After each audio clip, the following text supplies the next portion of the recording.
देवियों और सज्जनों, मैं हमेशा यह मानता हूँ कि राष्ट्र निर्माण में मीडिया का महत्वपूर्ण योगदान है। हम मीडिया से आशा करते हैं कि न केवल वह घटनाओं की सटीक और विश्वसनीय रिपोर्टिंग करेगा, बल्कि सामाजिक और आर्थिक अन्याय को उजागर कर समस्याओं के निराकरण का रास्ता दिखाएगा।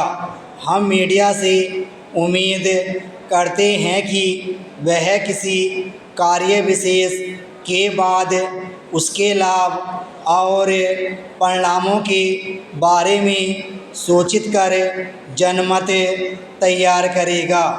हम इससे उम्मीद करते हैं कि वह सरकार की कमियों को उजागर कर प्रशासनिक व्यवस्था की कारगरता को सुधारने में मदद करेगा। वास्तव में यह अपेक्षाओं की कठिन सूची है। मेरा यह भी विश्वास है कि हमारे देश में मीडिया ने संतुलन बनाए रखा है। हम मीडिया की स्वतंत्रता को लेकर समुचित कारणों से गर्व कर सकते हैं।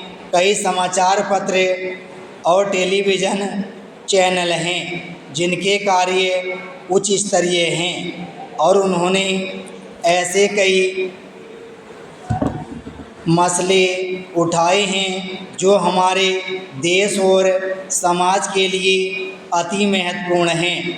हम रोज़ाना अखबारों और टेलीविज़न पर सटीक, निष्पक्ष और शोधपूर्ण रिपोर्टिंग के उदाहरण पाते हैं। मैं सोचता हूँ कि हमारा मीडिया हमारे देश, समाज और सरकार के कामकाज को लेकर लोगों को सूचित और शिक्षित करने में सफल रहा है, लेकिन कुछ चूक भी हुई है। हम कभी कभार व्यक्तिगत और राजनीतिक पूर्वाग्रह से प्रेरित सनसनीखेज खबरें भी देखते हैं। कभी गंभीर मसलों को हल्का और महत्वहीन बना दिया जाता है, जिससे कभी कभी गलत जानकारी फैलती है। मुझे इस बात की प्रसन्नता है कि जी न्यूज़ ने स्कूली शिक्षा, स्वास्थ्य, पर्यावरण संरक्षण और प्रशासन में पारदर्शिता जैसे महत्वपूर्ण राष्ट्रीय मसलों पर अभियान चलाया है।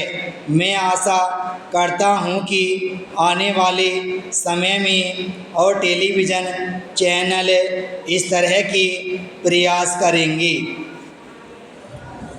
मुझे इस बात की विशेष खुशी है कि जी न्यूज़ ने उस असाधारण बहादुर युवती को सम्मानित किया है जो पिछले दिसंबर में दिल्ली में अमानवीय हमले की शिकार हुई। उसका साहस और जीवन के प्रति उसका जोश हमारे लोगों को हमेशा प्रेरित करेगा।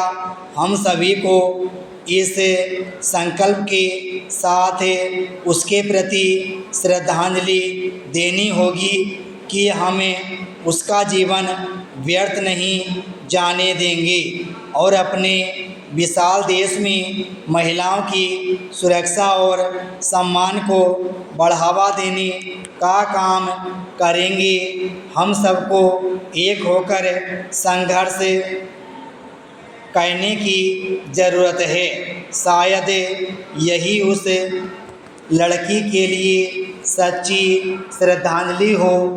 इन शब्दों के साथ में अपना भाषण समाप्त करता हूँ। विराम स्टॉप।